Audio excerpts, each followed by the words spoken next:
Praise the lord అండి. ప్రభువైన యేసుక్రీస్తు నామములో మీకు అందరికీ ఉదయకాలపు శుభాభివందనాలు తెలియజేస్తున్నాం.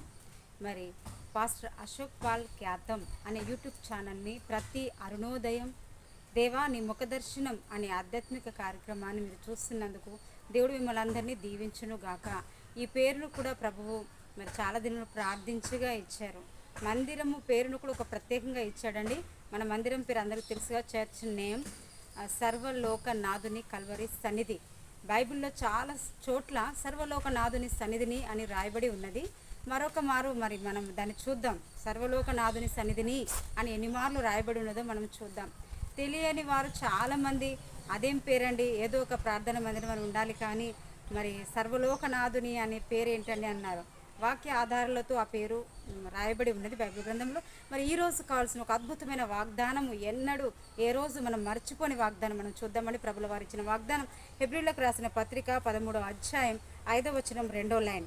నిన్ను ఏమాత్రము విడువను, నిన్ను ఎన్నడూను ఎడబాయను అని ఆయనే చెప్పెను కదా. కాబట్టి ప్రభువు నాకు సహాయుడు, నేను భయపడను, నరమాత్రం నాకేమి చేయగలడు అని మంచి ధైర్యంతో చెప్పగలవారమై ఉన్నాము. 5-6 వచనాలు అద్భుతమైన మాటలు ఉన్నాయి. ప్రభువు వాగ్దానం ఇచ్చినప్పుడు ఆయన మాట తప్పని వారండి. భూమి ఆకాశంలో గతిస్తాయి, కానీ ఆయన మాట తప్పని వారై ఉంటున్నాడు.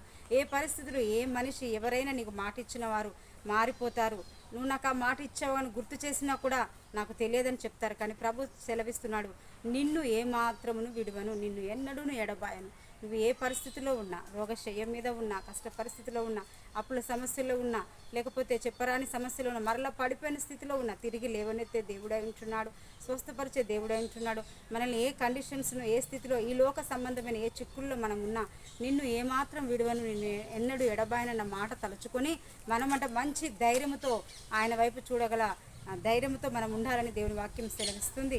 అలాంటి కృప దేవుడు మీకు అందరికీ అనుగ్రహించును గాక. ఒకటి మర్చిపోకండి, దేవుడు నిన్ను ఏమాత్రం విడవడు, ఎన్నడూ ఎడబాయడు. నిన్ను నన్ను ఆయన వదలక కాపాడుతాడు. అలాంటి కృప నిన్ను ఏమాత్రం విడువని, నిన్ను ఎన్నడూ ఎడబాయనని నీతో నాతో అందరితో ప్రభు వాగ్దానం చేస్తున్నాడు.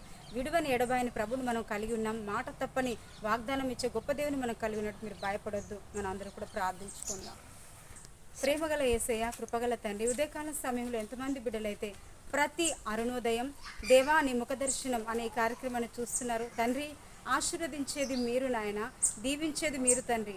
నిన్ను ఏమాత్రమును విడువను, నిన్ను ఎన్నడూ ఎడబాయనని హెబ్రీయులకు రాసిన పత్రిక 13వ అధ్యాయం 5వ వచనం 2వ సెంటెన్స్లో మాట్లాడుచున్న ఆ మాట ఎంతమంది అయితే రిసీవ్ చేసుకున్నారో వారు విడనాడబడినట్టుగా ఉన్నారా? మనుషుల చేత మోసగించబడినట్టుగా ఉన్నారా? పరిస్థితులు బాగోలేకుండా ఉంటున్నారా? ఎక్కడ మనశ్శాంతి లేకుండా ఇబ్బందికర పరిస్థితిలో ఉంటున్నారా? నీ బిడ్డల కోసమే అయ్యా భారంతో అడుగుచున్నాము. నీ వాగ్దానం గుర్తు చేశారయ్యా, నేను ఏమాత్రం నిన్ను ఎన్నడూ ఎడబాయనని. ఆ రీతిగా బిడ్డలందరినీ ఆశీర్వదించండి. ఈ దినము మొదలుపెట్టిన ప్రతి పని దీవెనకరంగా ఉండాలి, ప్రతి పరిస్థితి దీవెనకరంగా ఉండాలి, ప్రతి ఆరోగ్యం దీవెనకరంగా ఉండాలి. వారు ఎక్కడికి వెళ్ళినా అక్కడ మీరు వెళ్ళి దీవెన కనపరచండి.